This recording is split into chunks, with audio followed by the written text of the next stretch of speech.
Yo guys, what is good? Welcome back on the Uncle Sharma channel. How you guys doing on this Sunday afternoon here in the UK? I don't know what time it is for you guys, wherever you are. Sunday morning, maybe Sunday night, Sunday evening, or it might be even Monday morning for some of you guys if you're out in the that part of the hemisphere. The boys out there in Australia, Anthony Interworld and all them boys there. What's up? Who is in the house on this? You guys know me, man. No schedule. I don't really have a schedule when it comes to my live streams. If I feel like it, I'm just gonna do one today. I had some free time and I thought, why not? Why not join up? And if you guys want to join me as usual, I will leave a link in the chat if any one of you guys want to join me and have a little chat about Inter and stuff and life or whatever you want to chat about. You can I've left the StreamYard link if you want to join me. White Suburban Kid in the house, Grande Sharma Grande, you. Future Hendrix now, good day, mate. Good day to you. And he is, by the way, hashtag Handa and the Jekko out. Yeah, of course, we're going to talk about the negativity that we're feeling after this pre-season tour.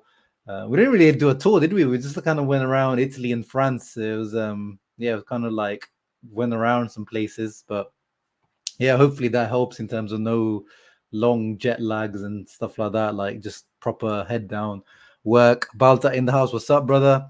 Mark Gronich is one of the worried brothers in the house. Don't worry, bro. Don't worry. We'll try to get your worries out of the way by the end of the stream. Hopefully. Sean Collins, my bro, in the house. What's up, bro? Badr in the house as well. How you doing, Badr, mate? Ahmad, my boy, in the house as well. Bremer got murdered by Morata. Zhang is actually a genius. Yeah, I just saw if you want some positivity, in your life, Juve are currently losing 2-0 to Atletico Madrid. Yeah, it's a half time and they're losing 2-0, and both of the goals come from Morata. This is hilarious because Juve actually still won Morata. They had to send him back because they had him on loan, but they had to send him back because they couldn't agree on a fee. And Morata wants to go back to Juve, but he's scored 2 goals against him. And according to Ahmad, he mudded Bremer for the goal. I haven't watched it, so I'll trust Ahmad on that. Rami Shakir in the house as well. Matteo in the house. De Bruyne and Haaland together is a cheat code. Yeah, I tuned into the beginning of the Man City match. What's the score? Let's have a look at the Man City score. Haaland twice already. Jeez, come on. Wow, this guy is going to kill it, isn't he? He's just going to kill the Premier League. Shock. What a shock. Yeah, I've always thought this guy for the last couple of years, he's the best striker in the world. So I thought maybe he could take some time at least to get used to Pep's way of playing. But yeah, penalty and 65th minute goal. Nice. Yeah, no surprise there. Smiley as well, Birmingham in the house, my boy.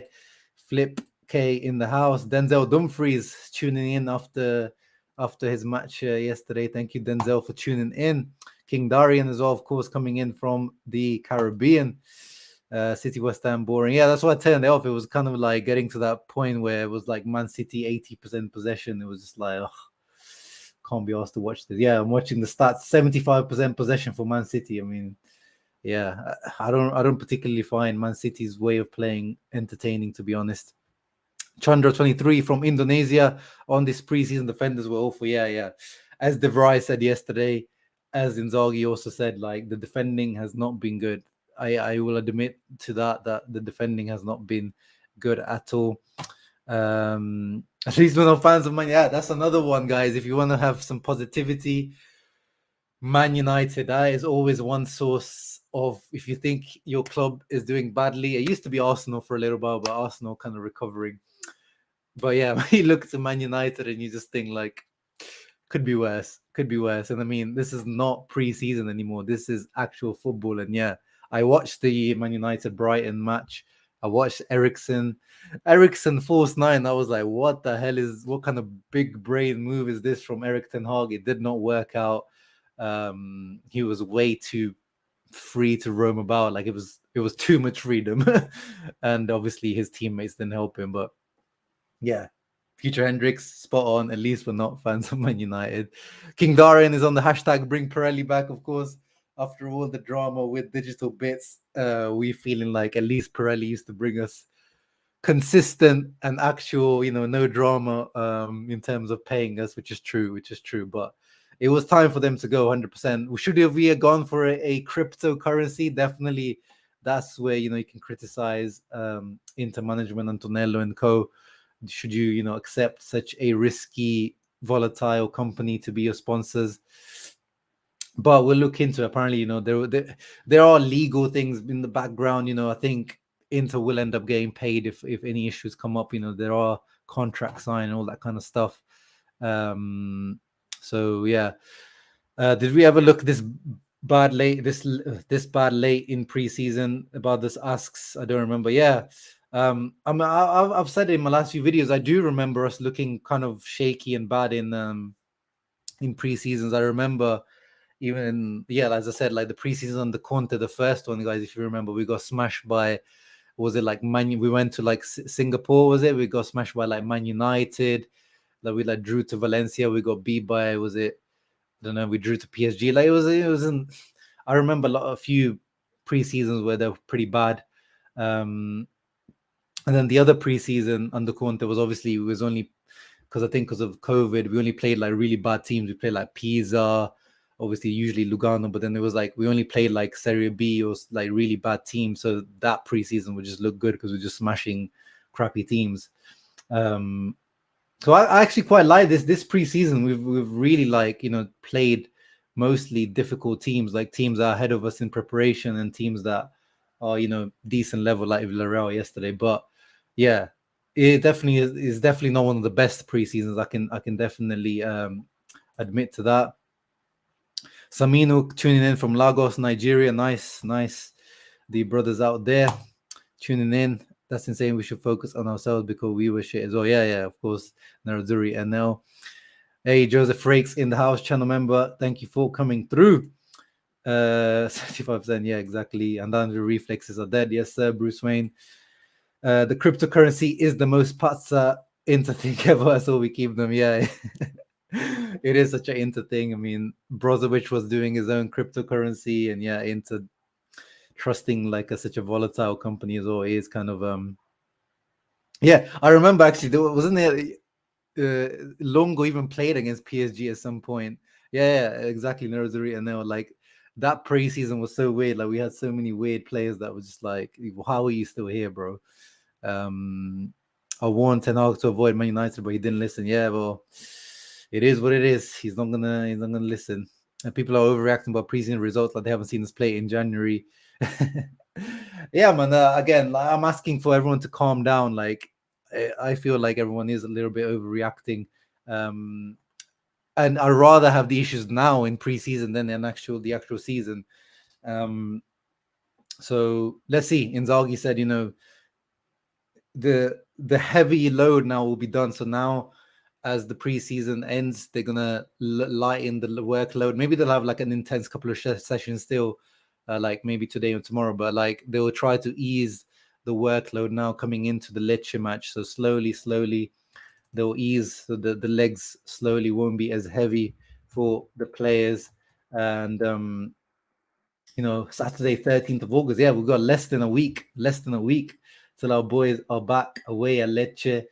7:45 kickoff time.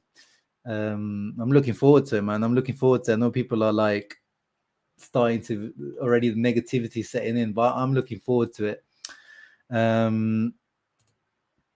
Patrick Foley in the house says at least the first game is Lecce. I would be far more concerned if we were playing a decent team. Yeah, exactly. Although I definitely don't want to underestimate Lecce because they are, you know how it is. They're just they've just got promoted. That the enthusiasm of coming back to Serie A, they are quite a big city, Lecce, in terms of in Italy. They're quite a big city in the south of Italy. Very passionate fan base. There will be a very very enthusiastic crowd. And it's at their home as well. So we don't want to. I honestly don't want to underestimate Lecce 100%. Shame this club is so desperate for funds they're considered to sell Casadei to Chelsea with no buyback. Yeah, we'll look into that as well. We'll look into that. But when you look at what our options are, bro, I honestly don't blame them. I don't blame them. Although we don't want to do Zaniolo 2.0, but we don't. What are the other options? Unfortunately, yeah. For now, White Suburban Kid, as I said, because of the Pinamonti and all that kind of stuff, we'll see what happens. But for now, we don't want to jinx it for sure. Cross, touch wood, everything that you can do. But it looks like we might be keeping our big players, which is definitely not what I was expecting. Oh yeah, this is a big talking point that we haven't talked about, guys. I have mentioned it because of the whole digital bits drama that Inter are not, or the delay in Inter's second shirt apparently has been delayed until September now because of the whole digital bits drama. But if you haven't seen it, I'm going to just share it on my screen because it's pretty much confirmed that it is going to be this. I think there's a website that was actually starting to sell it at some point. I can't remember which one it was, but yeah, it's this one. It's got the I don't know if you can see properly. These all these mock-ups are not great quality images. Need like something a bit more clearer. But yeah, anyway, it's supposed to be, this is supposed to be the world map. You can see here, Africa, South America, and North America and stuff, and European. Inter's badge is supposed to be placed above, above Milan. Like, it's quite, the concept is nice. To me, it looks too much like a training kit, unfortunately. It looks more like a third kit or a training kit to me, but it is nice. I do quite like it. But apparently the release of this now is delayed until September because of the drama going on with digital bits, and Inter don't want to print another kit with digital bits on it until that stuff is sorted out. So let's see what happens. But again, yeah, it just seems like at the moment nothing goes smoothly at Inter. Everything seems to have some sort of drama or something. Nothing is just going smoothly. Ahmad is like me. He's looking forward to it. I've missed this club so much. Yeah, so I mean, I tune into the preseasons. I haven't watched every single preseason game. I watched like the highlights afterwards, or I try to watch, the replays. But preseason, I don't really, watch too closely. I want to start, watching into properly. What do I think about Aslani's performance yesterday? I think, I talked about it in my video yesterday. I did a match reaction. If you haven't watched it, Bruce Wayne, I think it was up and down. I liked his switches of play. I like some of his passes, and always I like his personality. But he did make a mistake a couple of times, and one of them cost a goal. So obviously, but that's the thing when you sign a 20-year-old, and we're happy with that. We know that if we're playing a 20, 21-year-old, especially in front of the defense, the most sensitive position in football, he's gonna make mistakes. But we're happy to see the mistakes coming from Aslani rather than a Gagliardini or a Vecino being force-fed into the regista position. So yeah, up and down, kind of shadows and some highlights. I can't wait for Lukaku to smash 2 goals. I can't believe that he's back yet. Bloom, I also am very happy that Big Rom is back. Is there any chance the government? Yeah, that's what we're waiting for, Macmok. That is literally what we're waiting for. Can the Chinese government finally stop the restriction? It could happen at any moment. It could have never happened. China could say we're never opening up these restrictions, or they could open them up tomorrow. That's the thing when you're dealing with a government like that's very centralized, communist party. That they control everything. There's everything is left up to them. So tomorrow they could say, wake up and say, foreign trading for these Chinese companies, luxury goods is opened up. You can start investing again. But until then, pre-COVID Suning was legitimately, it was a really good ownership to have. They made the mistakes, but in terms of injecting money and capital and hiring the best people possible for the job, they were doing great. But it's coming up to 2 years now that we have post-COVID Suning, and it's not looking good for us at all, unfortunately. Yes, thank you, Adriano, for reminding the people's. Let me put the banner. 33 viewers and only 9 likes. Come on, guys, press the like button. Make sure you leave a thumbs up and subscribe to the channel. And yeah, again, for the coming season, Joseph is one of the channel members. Is not compulsory at all, but if you want to consider for the coming season, I'm going to start doing more rewards for the channel members. Like, yeah, we're going to see. I'll show you. It's I'm cooking something up for the channel members because at the moment I haven't actually done anything special for the channel members, but there's going to be stuff cooking, like, you know, rewards and prizes. And yeah, and the first month, as always, I'm continuing to donate that to the Fondazione Pupi, which is the charity run by Javier Zanetti that helps underprivileged kids around the world. Going back to the kit, and Razurias now says it's a sick kit, but I don't know if the colors are that great. I agree. It's kind of like, it's nice though. Yeah, the world map concept is nice, but as I said, it looks like a training kit to me. Unfortunately, we must sell Casadei and Pino Montecrip Skriniar. Exactly, Simone Naples. Onana must be our first goalkeeper because Andanovic is too old. Yeah, we know that. We know that the Handanovic situation. We know that Inzaghi pretty much said in the first press conference, you know, Handanovic is going to be starting, and I don't have an issue with that. But the issue I have with Inzaghi is, are you going to have the balls to drop Handanovic if he is making the mistakes that he has been making, like he did in the last match? They don't make mistakes per se, but just, you know, that a top class goalkeeper is stopping those shots, and you know that Handanovic is declining. But just because he's the captain, you know, doesn't mean that he has to be starting every game. And you know, I understand you have to have the respect. You can't just kick him out of the team, but at the same time, a decision have to be made. And of course, if Onana isn't performing as well, it doesn't mean that Onana needs to be just given blind faith. But at the same time, we know that also Onana is rusty, and we know that Onana is, you know, at the moment not at his top form. So it's like, you know, he's got that decision to make, but he needs to make that decision. And I don't want that flip flop, like, you know, the Keylor Navas Donnarumma or like the Meret Ospina type dynamic at Inter. I don't want that flip flop, like the defenders don't know who's going to be the starting goalkeeper each match. Like, I want clear hierarchy, or like, you know, easing. If you're easing Onana in, that's fine. And if you're trying to ease him into and trying to give him that time. But if I'm seeing that after the World Cup and Handanovic is still the starter, obviously if he's doing well, that's fine. But if he's still the starter and he's still making mistakes, you know, we're at, you know, December, January mark, then yeah, then that shows that Inzaghi hasn't had the cojones to make the decision that needs to be made. I don't know. Of course, I mean, obviously we're dependent on every one of our most important players, but I think as Aslani, I said this even when we like, I think people exaggerated the Brozovic thing. Even like, we lost the first match that was like without Brozovic was Sassuolo, and we lost that match, you know. But again, I said, you know, when we're the goals that we conceded against that Sassuolo game, Brozovic can't do nothing about those goals. If you're caught on the counter attack high up, there's nothing Brozovic can do. And those are the goals that, you know, we conceded against Sassuolo. We conceded against Lyon. Brozovic made the same mistake, kind of similar mistakes to what Aslani did, like on the wrong pass, and then Lyon scored off that pass. Like, you know, those mistakes coming out of the back can happen.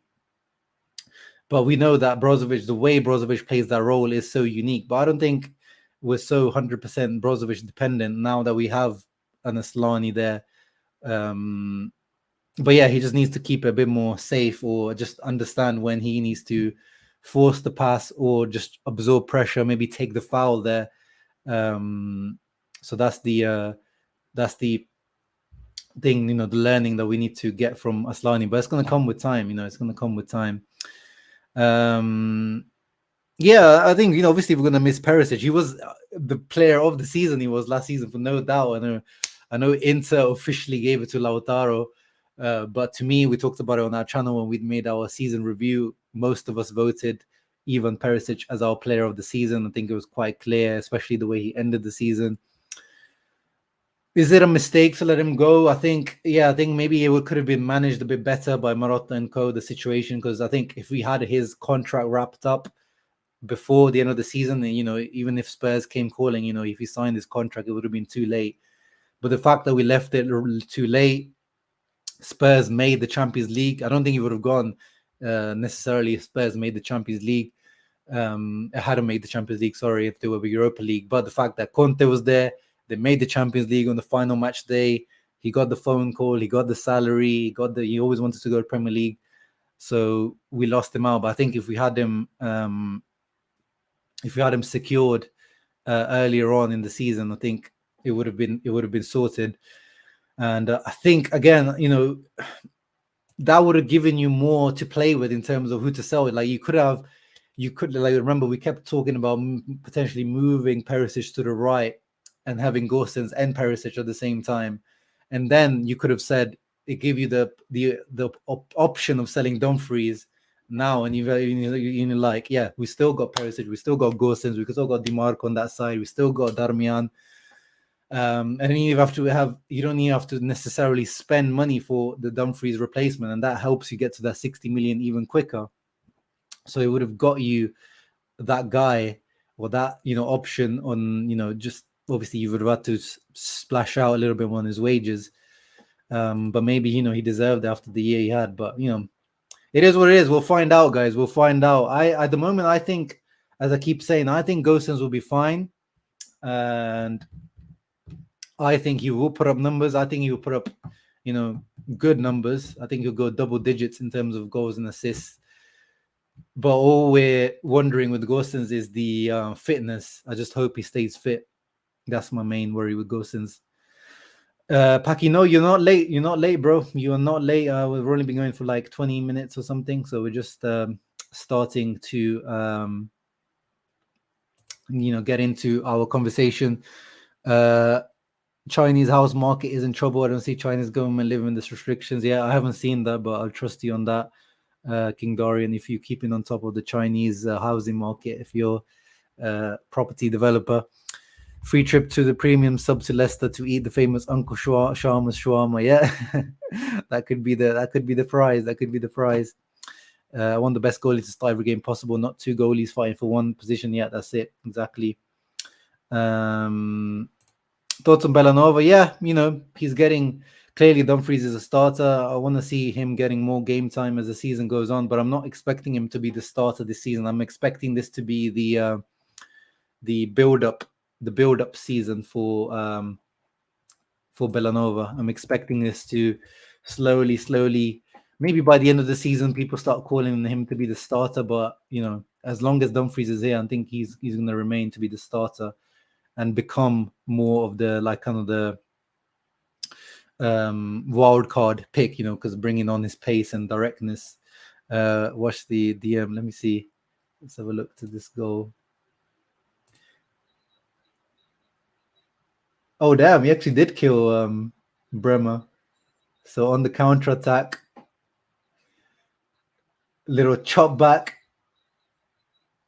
Hey, that's a nice finish as well. Morata's very underrated, man. I've always liked Morata. Just mentality wise, he's always just that's the thing with Morata. He's kind of very emotional. He's a very emotional player. You never know what mood is he in, or like how he's feeling, or if someone's thrown a bubble at his face and he starts crying. But I've always really rated his work rate, the way he does off the ball, on the ball. I would even in inter-system, I would see him thriving in a 3-5-2, having that second striker role and roaming around. No, he's an Atletico player. They've always owned him. He's only been on loan to Juve, but Juve wanna get him, but they just can't agree on a loan or on a fee. Yeah, we'll get into the news in a minute. Deshaun, good question. I'll star that one just to remember to go back to it. Joseph says, agree about sorting Eman's salary, and then we could have sold him if needed. Yeah, even then, yeah, even if Tottenham came for him, then you could get, 1, 2, 3 million, whatever you can get for a 35, 34-year-old. This applies for this Skriniar too. Yeah, 100%. It just gives you that wiggle room to just have other options that you don't have to sell a big player. But let's quickly what I wanted to do actually today, because everyone's being so negative recently, I'm gonna get the squads up of all the we've got 39 people in now, so we can get cracking on the stuff I wanted to discuss properly. So I'm gonna get the squads up of the teams that are competing with us for the Scudetto. So for example, let me get the Milan roster up. So this is from their official website. So yeah, we know they've probably got the best goalkeeper in Serie A at the moment, but then their goalkeeper depth isn't that good. I mean, Tatarusano, though, to be fair play to him, he did really step up last season, and this is where I give Pioli and all the credit, where we've seen in the past when when our substitute keepers in the past have come on, like Padelli and Radu. These guys haven't stepped up to the mark, but here, these guys actually stepped up to the mark when they needed them. But yeah, nothing too much to talk about there. Defending wise, we know Kalulu stepped up for them. Kier's back from injury now. Tomori for me is a top 3 centre back in the Serie A. I think Theo is now definitely, without Perisic there, the best left back in the league. But right back, Calabria he's not. I think there's the new official captain, isn't he? After Romagnoli left, so yeah, he's never been particularly impressive to me. Does his job. He's a decent guy, decent right back to have. Florenzi, again, a guy that I particularly don't rate, but he stepped up for them, but nothing particularly that impressive for them. I would take Dumfries above over these two guys, in my personal opinion. And Bellanova, maybe not yet, but we'll see. That's that's what we signed Bellanova for, to see if he can step up to the mark. But yeah, after Tomori, Kalulu, Gabbia, to me is not particularly great backup. Balotore isn't a great backup to Theo. Midfield is where a lot of the changes come in now. Good. I've always really liked Benacer. Tonali obviously stepped up massively. I don't like Salamakers at all. I can't believe they won the Scudetto with this guy being a starter. Krunic, again, this is the guys where Pioli deserves credit. These guys coming in and doing the job last season. Kessie's gone. So yeah, who does really stand? Like Brahim Diaz last season, Milan fans will tell you he wasn't particularly great for them. He didn't step up to the mark. Bakayoko is just a squad filler. Adli is the interesting signing for them. He's going to be, I think, he's going to be like the utility man. I think he's going to play all over the place, but he looks like a very good technical, young signing. But who stands out? Like there's no standout player to me. Obviously, Leao won MVP. He's the standout for sure. Giroud, of course, vital goals, but they've got some depth up front. Obviously, CDK, the new signing. Let's see how he does. 35 million euros. Divock Origi, the new signing. Messias, Rebic. Like they've got a lot of players, but none of them like particularly scream out to me. I wouldn't start any of these strikers ahead of Lautaro or Lukaku, in my personal opinion. In our front two. When it comes to midfielders, again, when you look at one by one, would you start any of these guys above, Barella, Brozovic, probably above Hakan? I would start, probably, toy with the idea of starting Tonali for sure, Benacer above in front of Hakan, but I don't really see any standouts. And in defense, I would probably fit Tomori in for sure ahead of De Vrij. But yeah, none of the other guys. Obviously, I would have Theo as my left wing back now. But that's it, to be honest. Obviously, Magnan at the moment is superior to our goalkeepers, but let's see if Onana can step up. But nothing stands out to me, honestly speaking. So that's Milan squad. Once again, nothing too spectacular. And then let's bring up the Juve squad. Let's now bring up the Juve squad.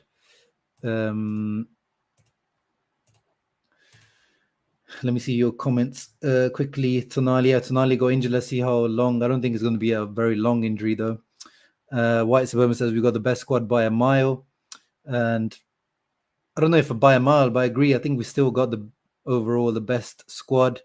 They're going to have problems with midfield. Tonali's injured. They haven't replaced Kessie yet. I think they will, though. I think they are looking to sign another midfielder before the end of the Mercato. And no image for Bakayoko.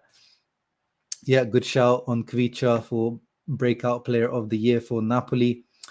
Yeah, that's why I just said Kvicha, Musab. I just said Kvicha. I'm not trying to read out the whole name. Milan seems very competitive this season. Yeah, of course. They won the Scudetto, bro. They're gonna and they like, guys. How nice is it for Milan fans to win a Scudetto and listen, hear this out, not having to sell your starting, or not having your coach leaving 3 days after you win the Scudetto, not having to sell your MVP. So Leao. Imagine if they had to sell Leao and sell their starting best wing back. So imagine if they had to sell Leao and Theo and purely left after winning the Scudetto. That's what we had to deal with last season. So of course they are competitive. You cannot underrate these guys anymore. And even though they still look not that great on paper, but they've shown on the pitch, which is the most important, that these guys are to be feared, and they are, they're the holders right now. They got the patch. Anything can look in a certain way on paper. Yeah, exactly, Cody. Thank you for coming through. I think they showed last season. Like, I still can't believe that these guys won the Scudetto, but on the pitch they showed that these guys deserved it 100%. I am not one of those guys that's salty about this. I kept saying that this Milan team and purely deserve their credit 100,000%. So we think you have an edge over us attacking wise. Let's have a look. I'm going to bring him up on the screen, the squad. Yeah, what happened to Ericsson too, of course. What is our defensive problem in your opinion? Let me have a look at the Juve squad. Let me zoom in. So who was it? Mossab. Yeah, Mossab says they have an edge over us attacking wise. Let's have a look what they've got attacking wise. So ignore Caio Jorge, was injured. Moise Kean, by today, Moise Kean left out of the squad because of disciplinary issues. So this, at the moment, as it stands, guys, and obviously Mercato, there's still 20 plus days left, but at the moment, their two strikers are Dusan Vlahovic, and after him is Moise Kean. So, yeah, that's you moan about we've got Correa, Dzeko, after Lautaro and Lukaku, but we've got Lautaro and Lukaku, and we've got Dzeko and Correa. These guys at the moment have only got, as the strikers, pure strikers, they've got Vlahovic and Kean. And Moise Kean today left out due to disciplinary issues, stuff that he's done in the past. He's still only 22 years old, had a stinker of a season last year. Probably one of my flops of the season, actually. But I do rate him, but he has been a letdown. But at the moment, that if Vlahovic gets injured at the moment, he is their option. Then they've got Federico Chiesa, of course. He won't be back up until, most realistically, if you're going to be, positive, probably November, December. But even then, like, the ACL, if they are smart about it, they're going to ease him in. Like, even if he's ready by October, they should not push him into the team. So he is not a factor up until, minimum November, December, and then there's going to be the break anyway. So he's not even going to get time to get into the groove of things. Now, Di Maria, yes, that is a game-changing of a signing. Like, even at 34 years of age, I think in Serie A, he still makes a big difference. I think he still is a top level player. He's going to put up some good numbers of goals and especially assists. Still got a wonderful left foot. Still adds an added, threat going forward 100%. So that was a good signing for them. Marliake is one of the young wingers. We're going to ignore him. He's injured at the moment. Piazza, we're going to ignore him. But yeah, that's their forward line at the moment. I mean, yes, if they are clear of us, and this is a big if. Yeah, exactly, Mosa. This is if they click, but then First, Chiesa has to come back from a massive ACL injury, which is never easy. You saw Zaniolo last year, 2 goals, 2 assists coming back after his ACL, 2 ACLs. And, Chiesa has a very explosive style of play. So it will take him some time to get back into the groove of things. But yeah, if they do click, that is a very fearsome trio. But then again, managed by Massimiliano Allegri, what he showed to us last year in terms of coaching ideas, in terms of what he's trying to bring to this team, I don't see them really doing too much damage together in a cohesive manner.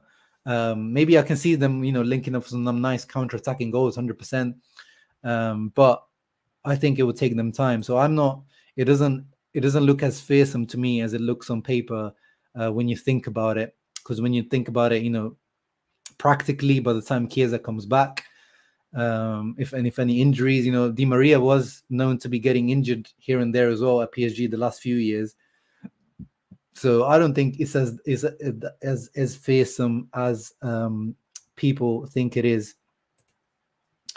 Joseph says, not just to sell the top players, but also be able to use the majority of that cash to invest to the squad. Exactly. Milan also, got to actually, they still seem to have a very economically focused ownership, Milan.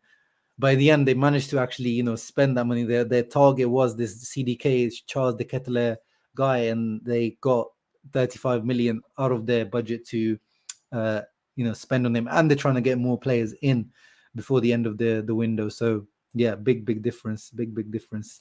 And yeah, as Simone says as well.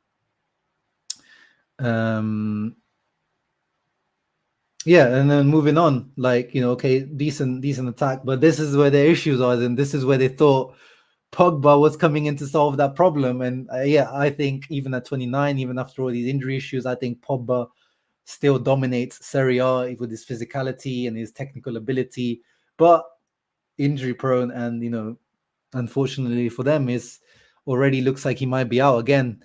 We don't know how long he's going to be out, Pogba, but it looks like he's not going to go under.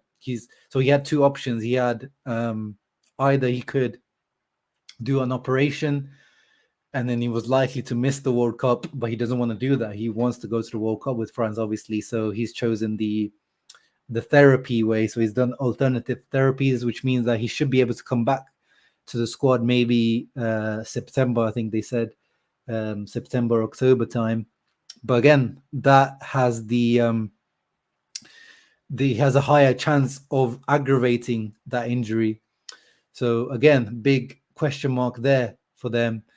And then McKennie is also injured as well. What's McKennie's injury? Is there anything serious? So and they're having a lot of issues with their injuries in the last couple of seasons. So there is something definitely not well. Shoulder injury. So yeah, this could be maybe September, maybe misses the beginning of the Serie A. And then yes, they still have bloody Rabiot. They managed to get rid of Ramsey, but they still got Rabiot in there. They still got Arthur, who they're trying to get rid of. Zakaria is a good addition. So actually, the midfield, it seems like where they're actually quite stacked. But again, compared to our midfield, is there any players in there that you would take in our team over these players? Like, to me, honestly, again, I would maybe take a Locatelli over Hakan or someone like that. Obviously Pogba over Hakan or someone like that if they fit. But again, apart from that, I'm not really losing sleep over any of their midfielders per se, honestly speaking. Let me see what your comments are regarding this. Yeah, we just saw earlier Bremer getting cooked by Morata. We had the video up. Need to compare our challenges, Monza as well. Juve is a shell of what they were in 2019, 22. Yeah. I mean, already then they were already on the downward trajectory. It's just that the other teams in Serie A weren't at their level. I am here. Lateness is greatness. Where is our defender to replace Frog? Yeah, we'll get into that, Adriel, in a moment. Hey, Tommy in the house, my boy. What's up, my bro? Ready to get going? It's going to be a big season. It feels different. Yeah, it definitely feels different. But I don't understand how people are less because last summer was such a big, such a big shock to the system, and I felt like people were more positive about going into last season than they are this season for some reason. So yeah, I don't understand. I'm trying to convert, Tommy. I'm trying to get people to get a bit more positive about this season. So that's why we're comparing the squads at the moment. Cody predicts Roma finish over Juve. Ooh, big prediction. Yeah, Artur as well. Artur would be a very nice addition. I think he definitely does not suit Allegri's football, but I would see Inzaghi liking someone of the technical ability of Artur for sure. I do like the young players. I do like Miretti and Fagioli. I think they are some of the best Italian talent right now. But again, not too much to as in worry about in terms of squad level. And then defending wise, this is where I feel like people are really sleeping in terms of overrating Juve at the moment, because yes, they got Bremer, and yes, egg on our face in terms of how they got him. They beat us to him. Really, really good centre back, although he's got cooked by by Morata. But at the moment, their starting duo is Bremer and Bonucci, a 35-year-old Bonucci who has been declining for a few years. He had a great Euros, 100%. Him and Chiellini had an amazing, great Euros. But Bonucci in a back four has always been sus to me. And at 35 years of age, he's even more sus as in suspect. Doesn't like defending an open space. And, the whole idea of bringing someone like Bremer is, I'm thinking that maybe they do want to have a bit more aggressive defending, or I don't know. But yeah, if any of those two get injured, their backups at the moment, as things stand, with Chiellini leaving, their captain has left, guys. Let's not forget Chiellini and De Ligt have both left. So there is still a gap to fill for them. And they signed a guy from Serie B who had a very good year in Serie B, and he looks good for Italy and has looked good for Juventus, but still a fresh 24-year-old guy coming from Serie B, Gatti. That's their first backup centre-back. And then Rugani, who, yeah, we don't need too much to talk about Rugani. He's just never lived up to the initial hype that he had, just a meh centre-back. I wouldn't mind having him as a backup as well. Like at the moment, we need any type of backup, but that's not the guy to be relying on as a backup. And then left back, especially, Alexandro. Go ask a Juve fan what they think of Alexandro, guys. Like, we may still have the Alexandro in our head from like 3 or 4 years ago when he was linked with Chelsea and being like touted as the best left back in Europe. But this is not that Alexandro. This guy has been, a meme player for Juventus the last few years. And I'm surprised they haven't looked to address that position. And then Pellegrini hasn't stepped up to the mark either. Danilo and Cuadrado, they're two right backs plus De Sciglio. Cuadrado to me is always very underrated. I think he's still, one of the best in his position, but he's 34 years old now. They play him all over the place. So, and the fact that De Sciglio, if there's injuries, De Sciglio is again your one of your first backups. So defensively, I think people are overrating Juventus as well. And then obviously goalkeeper wise, Szczesny's still one of the best in Serie A. Perrin's a good backup, so they're decent there. But again, things could change by the end of the Mercato. But I'm not that roster, that squad does not scare me. Does not say super team to me. It did look good on paper. If Pogba was going to be fit, if everyone was going to be fit, if Chiesa was back to full fitness, then yeah, I think on paper it does seem really good on paper. But again, the Allegri factor, the injuries, the style of play, I think it's not so interesting. We've got I think is a Juve fan in the house. Talk something else. Yeah, we were talking about Milan squad earlier, and we're just moving on from Juve. Mattia, we just covered Milan, and we just said, they're stronger than last year. But nothing, no way. He's got a hat-trick. Jesus, this guy is literally selling Juve like this is what you get for not buying me. But yeah, we were just saying, like, they've added, but there's no, this is my point of this stream, is like, okay, you're not confident of going into the season with this Inter team, but show me what are the teams that we're competing against, and this is the teams that we're competing against. I'm not gonna get into go into every team now, like Napoli, Roma, like they're Roma looking good, of course, but I'm not gonna get into every single team. But I'm not scared of any other team, guys. And again, Juve could do it because Juve have the money, and Juve could sign someone before the end of the season.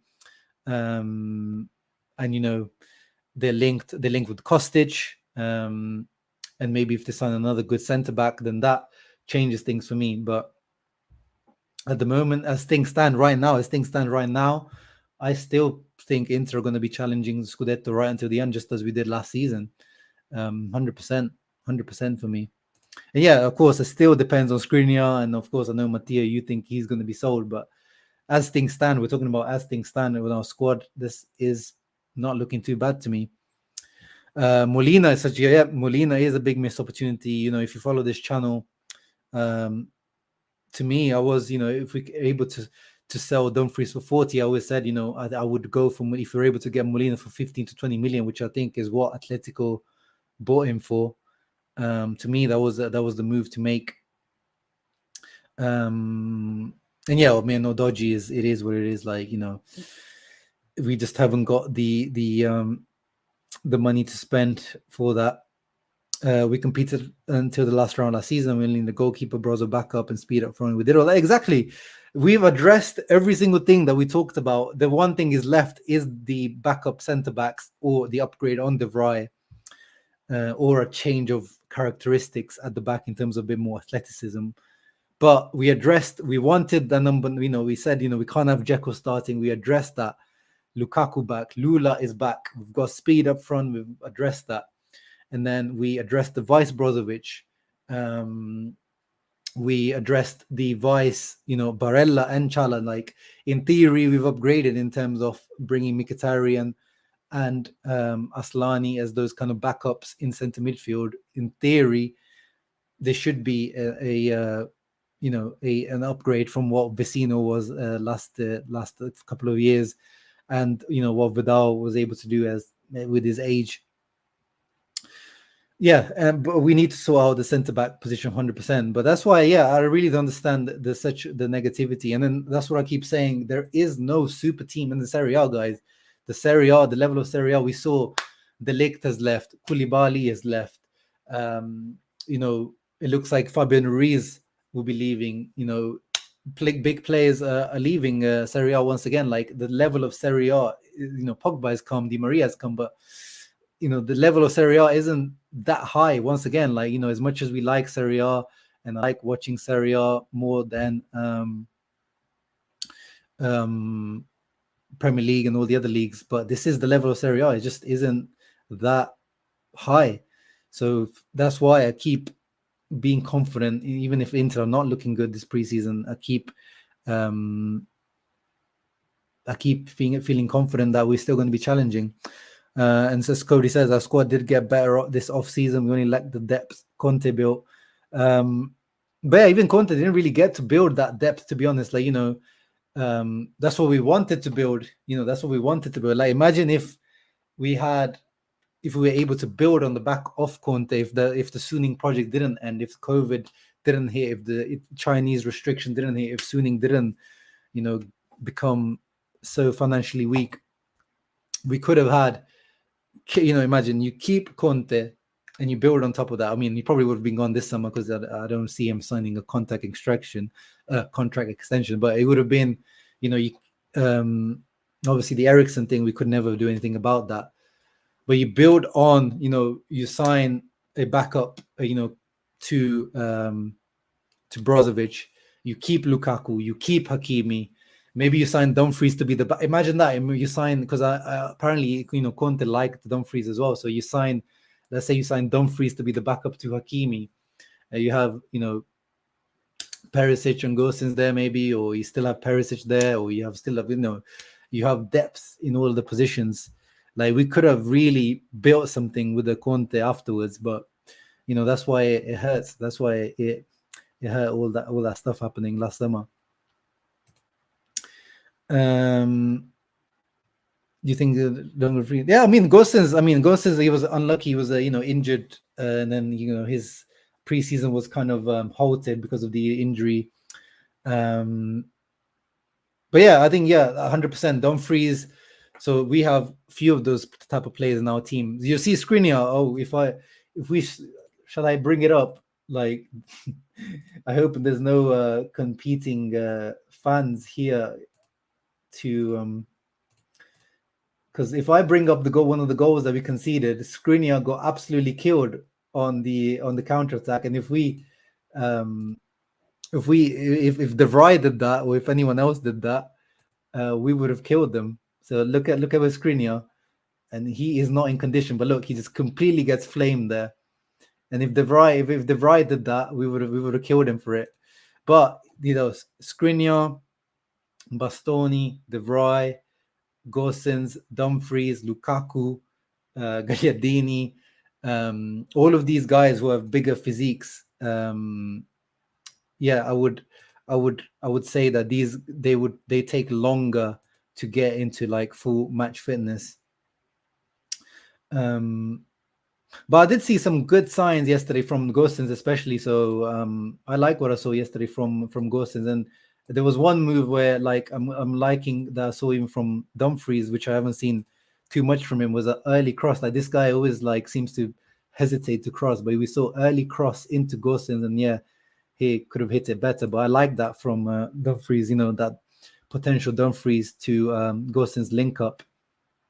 Again, I don't think Dumfries and Gosens is our most optimal duo starting wing back, but I did see good signs, I think, from the both of them. And again, I am confident that Gosens will put up numbers. Silvio says is good. Other teams look at us, say they're bad. Yeah, I like it. I want us to go like low key, like even last season. Remember, like people. And don't forget, guys, remember, go on like IFT videos or go on Twitter polls and see where people were ranking into last year after the summer we had, where people were ranking us 5th, 6th. And even I, before the end of the Mercato, I was putting us like 2nd, 3rd. So it's always, if you're going to go into the season with low expectation, that's fine. I mean, I think that will help you actually if you go in with low expectations. But I think we showed last year that even with the stuff going off the field, that this squad actually is strong. I thought last year that the Conte leaving effect might have been too strong, and just the off-field stuff would have affected the players too much, but it really didn't last year. Like it really, and then obviously we bottled the league, but I think that the players showed that this team is completely fine. Musab 100%. Villarreal signing Cavani. Oh, I thought that he was flying to Boca Juniors or something. I thought. Yeah. Sound like AFTV saying this, but important to remember that it was a very hot in Pescara and the pitch was painted to cover up the stay away. Yeah, the pitch was awful. I'm very happy, guys, because I saw Tonali go injured yesterday for Milan. Like, I was just happy yesterday there was no injuries because that pitch really looked bad. So I'm happy that there was no injuries. That's one thing in preseason as well. Like, we do not need any injuries. And by the way, looks like Brozovic will be fine to start by the start. Yeah, actually, let me just cover off. We're getting to the hour mark. Let me just cover up the last few news. Tom GD in the house. What's up, brother? Thanks for coming through. Silvio is feeling very confident. We'll be champions with 2 games to go. Lukaku will be driving in his car again. Yeah. I remember that iconic picture. United's losing to Brighton. Yeah, we talked about, if you want to feel positive, Tom, you just have to look over to the to United. Yeah, Lukaku has been positive, definitely Deschamps. Sorry, I'm late to the stream. Our defense fitness is what making us look bad. We should be optimistic. But 100%, guys. As I said, I think it's also, someone asked, like, what do you think the issue is? I think we still are looking to look at the goals that we concede. A lot of them, like all of them, are these counterattacks where our defense is high up. So at the moment, and it's more, I wouldn't even say it's the defenders, is that if you look, is a lot of the midfielders like Barella or Brozovic or Aslani, you know, or Hakan, like not making the run, the gut-busting run to like make the covering run to make sure that, you know, there's enough numbers at the back to you know, save the goals. So it is a lot of due to that. So it's not just the defenders per se that are being bad at the moment. It's like the whole team is not defending well. But trust me, guys, once the real football begins, once these preseason legs are, you know, done, and then, even then, like give these guys like at least 2 or 3 weeks to get into it. Like it seems like I have a feeling Inzaghi, because they have to change the preseason, they have to change it this year. Let's not forget, guys, like they have to break it up this season. They're gonna have to do after the, you know, the World Cup break, they're gonna probably have to do like a mini preseason again. Like, you know how in COVID they had to do, after football restarted after COVID, they had to do, you know, like almost like a preseason again. So I think they're gonna have to do something like that again to break up the fitness, the condition of the guys that haven't gone to the World Cup. So I think they're gonna try to get the guys really firing for like October, November, December. Like I think we still might not see peak Inter and Limone ball for the first few weeks. I still think they're gonna be a bit clunky in the first few weeks. But I think, and that's my hope or my thinking, is that they're gonna like build up to this team being like fully fit and firing for, you know, the last few weeks, and then, you know, that's going to be the full Inter. But of course we need the results, of course, from the beginning. But I'm still thinking that we're not going to see the full limoncello ball at the beginning of the season. So yeah, that's one thought to keep in the back of our mind as well. I think the physical training is going to look a bit different, I think.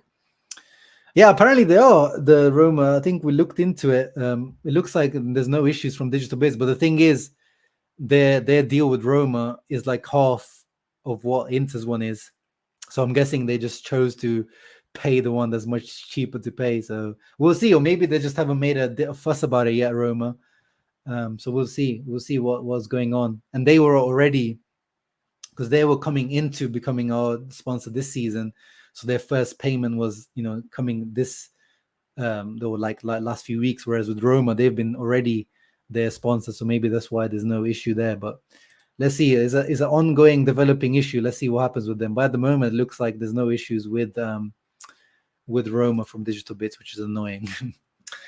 Cody, thank you very much for the $5 donation. Thank you for making me feel better about Skriniar getting roasted. Hey, this is what this stream was about, guys. If you're feeling super negative about this upcoming season, I'm trying to like put things into perspective and understand that, you know, it's not all doom and gloom, guys. Honestly, I think some people are over exaggerating and, you know, taking over the top. But thank you very much, Cody, for the donation. I appreciate your support for the channel. Last year's preseason was only W's. Yeah, that's what I said. Last season was only like playing like Serie B teams. We like played like Pisa and like, yeah, there was no big teams we played last preseason. So it depends. You know, it could be good to just, like Milan seemed to be doing that. I think they played Marseille is like the biggest team they played, but every other team they seem to have played was like smaller teams. Maybe it gets your confidence up, but it doesn't really get your team prepared. Like yesterday, you know,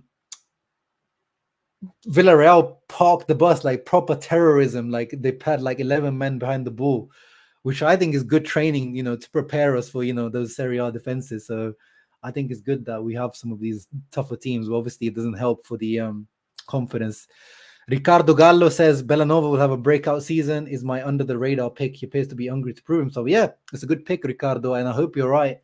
I think he's got some learning to do, like Aslani, like defensively, covering the runs, the diagonals, and going forward, decision making. But he's got the raw material is definitely there with Bellanova, and I am expecting, as I said, I don't think he's going to be the starter this season, but I think he needs to make an impact. So he's going to have, I think he's going to be brought on as an impact substitute a lot, I think, because of his, as I said, his pace and his directness. So he needs to make the most of those 20, 30 minutes he will get. And of course, you know, Coppa Italia or those rotation games he will get. I think he needs to make the most of those 100%. And then maybe next season becoming Inter starter, maybe and long term. But let's see what he's made of.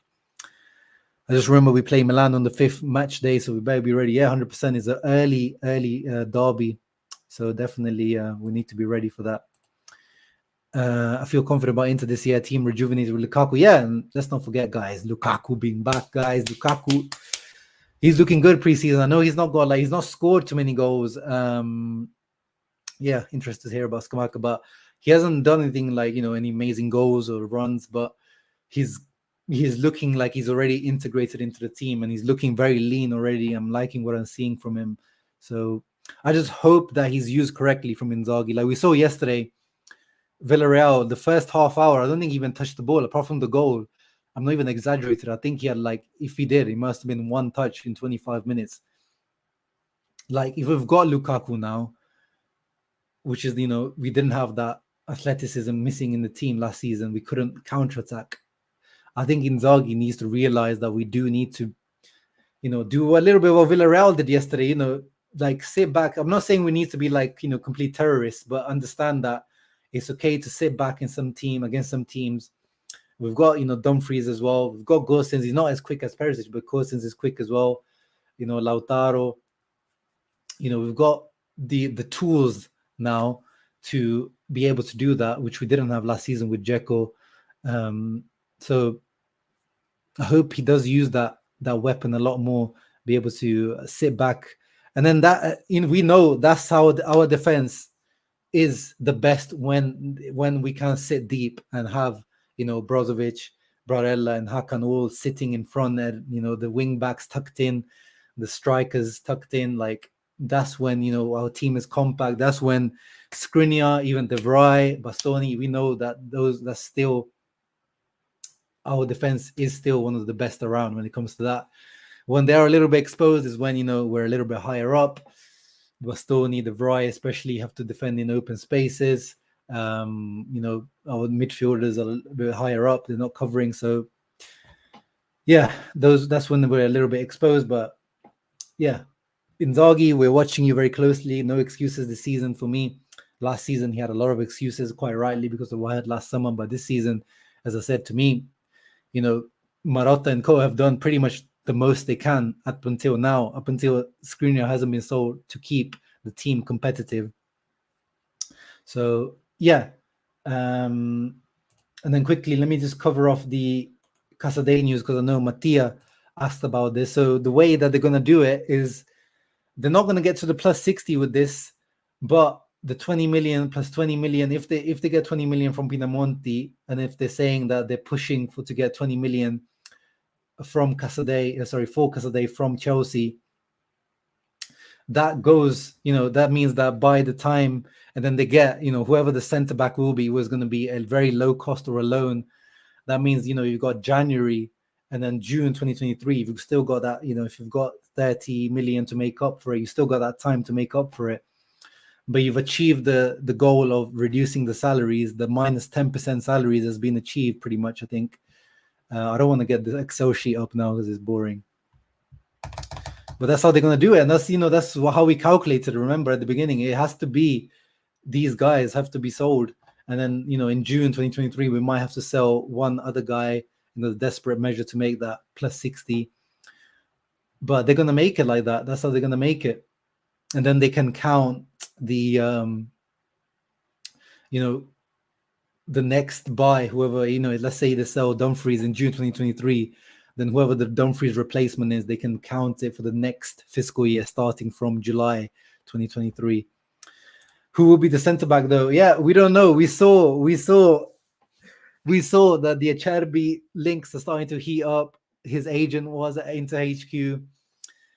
We knew it, guys. We just knew it. That it was probably going to be Acerbi. I think it's going to be someone like that, guys. It looks like there is not going to be Zagadou. They said it wasn't going to be Zagadou because he's left-footed, but then Acerbi is left-footed. But to me, if it's the center of the three, it doesn't matter if he's right-footed or left-footed anyway. But I think it's going to be someone like that. Very low cost. It's not going to be Milenkovic now, by the looks of it. Or someone like Tanganga, as Tom says. We've got the links. Again, I would prefer someone like Tanganga. As I said, we need someone a little bit more athletic at the back that gives us something a little bit more different. Tanganga is a hybrid centre back. He's a guy that has played right back, can play centre back, maybe even wing back if you want to force it really. But he's that guy. He's that new modern hybrid centre back, kind of like Tomori. Probably not as good on an actual like defending level, but that's the type of profile I think we're going to bring in, like a Tanganga on a loan, Acerbi on a loan. Acerbi is not a free transfer, by the way. He's got 1 year left on his contract. I know we don't want him, but this is, let's not forget, guys. I know I don't want him either. I don't want Acerbi either, but let's not forget, this is because we have to realize De Vrij is still the starting centre back. Bremer is dead. Milenkovic, I don't think is happening. Is going to be the Ranocchia. So the level of replacement, guys, that we need is quite low. So we're just going for that Ranocchia replacement. So yeah, that's what it was going to be. I think I don't think I'm going to count out Zagadou until the end. I think all of these free agents are going to be on the table. Hey, we've got Richard Carman in the house. Serie A, sit down. I can't wait for it to be back. Make sure you guys follow Serie A, sit down. Really, really good podcast that looks at the whole of Serie A. But unfortunately, Richard himself is a Milan fan. But again, if you look at it objectively, guy, if it is Acerbi as the Ranocchia replacement, that's actually an upgrade, in my opinion. I know Ranocchia started to be a decent, especially some of the goals he used to score were very good, but he started to be a decent, reliable centre back. But he wasn't that good, guys. So Acerbi is still okay as a backup, but has to be a backup. I can't have him as a starter, 100%. Serie A sit down back tonight. Nice. Definitely gonna tune in or rewatch it afterwards. But yeah, so if Acerbi comes in or Tanganga comes in, it's gonna be, Skriniar steps into the center of the three, and then Tanganga is the vice, Skriniar, so to say. But it gives you options. Like at the moment, we don't have much option. Unfortunately, Deschamps, like they have to just get someone. Numerically, we need someone. Inzaghi is begging for it. The team is begging for it. Like we can't have Darmian or D'Ambrosio starting in the middle of the three if De Vrij gets injured. Like they need someone of decent quality, and it doesn't have to break the bank. And unfortunately, we don't have any money to spend for a Milenkovic. It looks like I thought we might have had, but it looks like we won't. So, yeah, it is what it is.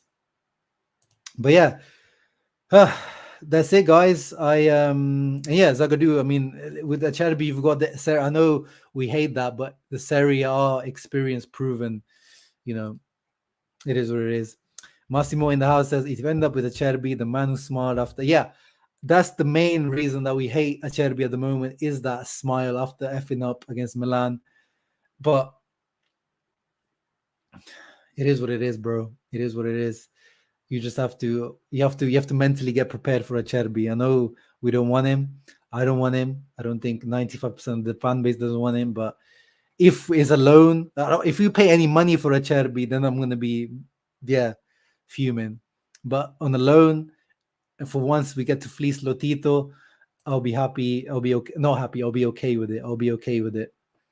Bastoni is missing on Perisic to cover for him. I guess Perisic was also good defensively, but Gosens, I would say Gosens is really good defensively as well.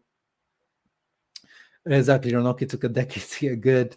Lazzari settled on the Sarri. Not really, not too settled. I said in my stream that we did last week when we looked at the potential Dumfries replacement, we looked at Lazzari and Singo, but I think it's too late now. I don't think any team would sell their starters right now, quite rightly. But yeah, guys, 1 hour 8 live stream. I hope you enjoyed. I hope you feel a bit more confident about this season going in. That was my aim. We looked at the other squads. Guys, there's no super teams in this league. Everything's going to be all right. We're going to still be challenging for the Scudetto. People are saying we're going to struggle to make top 4. We are not going to struggle to make top 4. We're going to be a top 4 team. Whether we're going to win the Scudetto, I'm going to wait to the end of the Mercato to make my prediction. I don't think I'm going to make my Serie A preview prediction video. I'll make a Serie A preview, but I don't think I'll give my starting or like my grid until the Mercato finishes, because it's just too much going on. And we might do. The thing is, I think Mo Mo from Inter Worldwide says I think he wants to do one. So you know how it is. We're a small community here, so I don't want to double have two going. If they're going to do the Inter Worldwide, they're going to do it, and I'll just do a post game reaction. But we'll see. If they're not doing them, then we can just do one together. I'll go hop on theirs or they hop on mine. So we'll see how it goes. But yeah, thank you everyone that tuned in. Make sure you guys leaving a thumbs up and subscribing to the channel. Thank you for all the interactions. Great comments as always. I hope you guys are feeling a bit more confident about this upcoming season. And yeah, I can't wait, man. I can't wait for Serie A in general to get started. I want to see, Monza playing. I want to see Torino playing, and I want to see Fiorentina playing, Roma. Very, very exciting. Napoli, very interesting project. Milan as well. So yeah, and I'm gonna go watch this Juventus versus Atletico Madrid highlights because it looks like they got cooked. And I'm gonna go watch some Juve fan live streams to see how they're suffering as well. But yeah, thank you everyone that tuned in. Appreciate you all. Mission Second Star will continue next season, guys. Don't worry. Mission Second Star will continue next season. And yeah, Limone Bo still cooking. Limoncello Bo. Ciao ragazzi. Always, Forza Inter.